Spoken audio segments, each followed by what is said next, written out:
Hi there and welcome back. Welcome back to a very warm day here in England where I'm recording. So if I look as though I'm melting, then it's because I actually am. Today is part 3 of our mini-series on narcissism, and we are diving back into the fascinating topic of covert narcissism. Have you ever wondered how and why somebody actually becomes a narcissist, particularly a covert narcissist? Join me today whilst we take a dive into the key factors that are believed to be responsible for somebody becoming a narcissist, especially a covert narcissist, in their adult life. So let's remind ourselves quickly what covert narcissism is.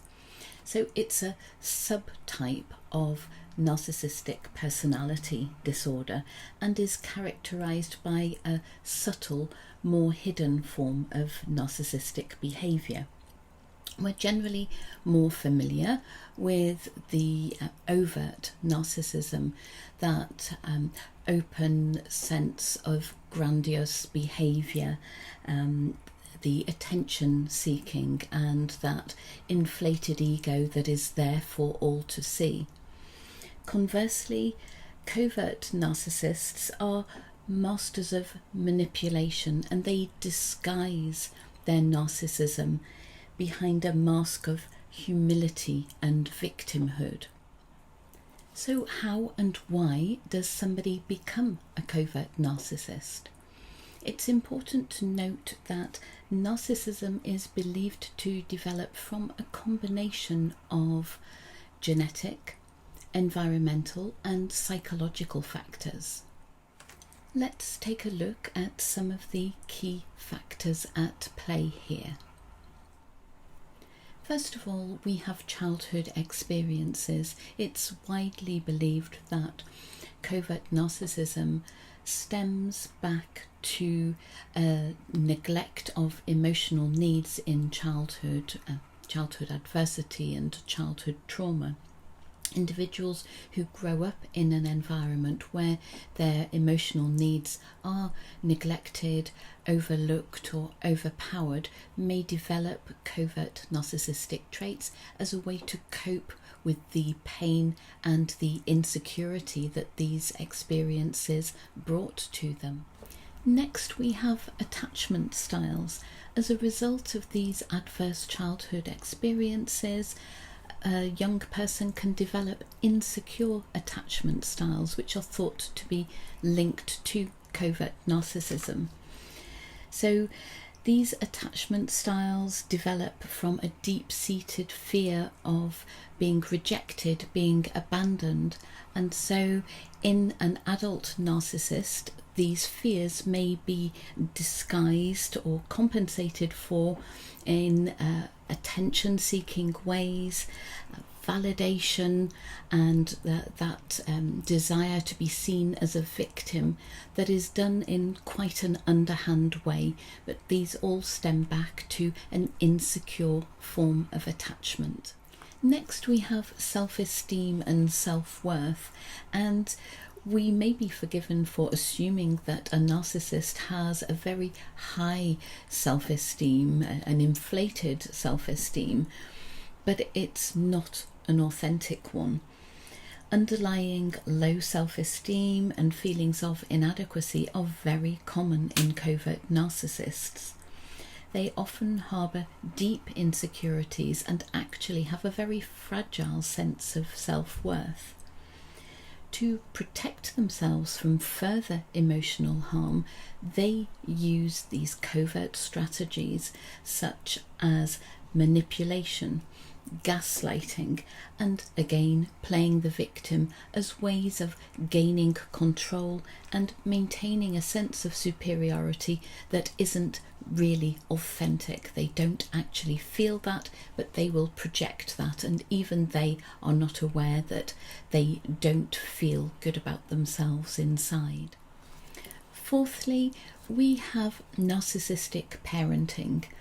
It's highly likely that a narcissistic adult will have had one or two narcissistic parents growing up. And they, like all children, will observe and absorb patterns of behaviour displayed by their parents. So they will unconsciously adopt these narcissistic behaviours as a way of surviving, as a way of protecting themselves from further harm, and of seeking validation, especially seeking attention that was lacking in the home in places outside of the home. It's important to remember that narcissism is a complex personality disorder, just like all the personality disorders, and there are many factors at play. But I've just given you the 4 main factors that influence the development of a narcissist, in my opinion, in my experience. Understanding the underlying causes of narcissism can be useful, but we have to remember, as discussed in last week's video, that the typical partner of a narcissist is a highly sensitive codependent who is extremely vulnerable. So having that understanding should not make you have so much compassion that you are unable to leave a toxic relationship that is going nowhere and that is really damaging for you.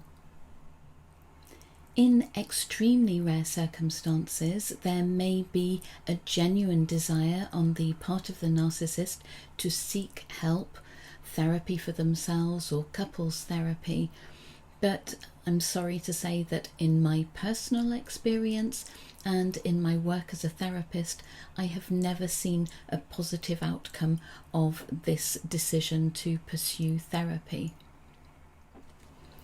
If you know deep down that you are in a relationship with a narcissist, you know that you probably need to make that decision to leave. Not an easy decision, and it may be a long process, but doing the following may help you gain the strength and the clarity that will help you through. Firstly, continue to educate yourself, watch more videos, read more books, listen to more podcasts. The more information you can gather, the more validation you will have that this is not you doing anything wrong and you are pretty much powerless to turn this relationship around. Secondly, keeping a journal, an honest journal, a track of your day-to-day life will show you and prove to yourself over time that there are definitely more negatives than positives, and that this relationship at best is going round in circles. Thirdly, nurturing or building up a support network that may be colleagues, friends, empathetic family members, people you connect with in social media groups. You need to build up a group of people around you to support you and who understand what you're going through, so that you don't feel so alone and you feel stronger to take action. You can also check out last week's video, of course, and I'll pop the link down below. So that's it for today. I'll see you next time. Thanks for watching.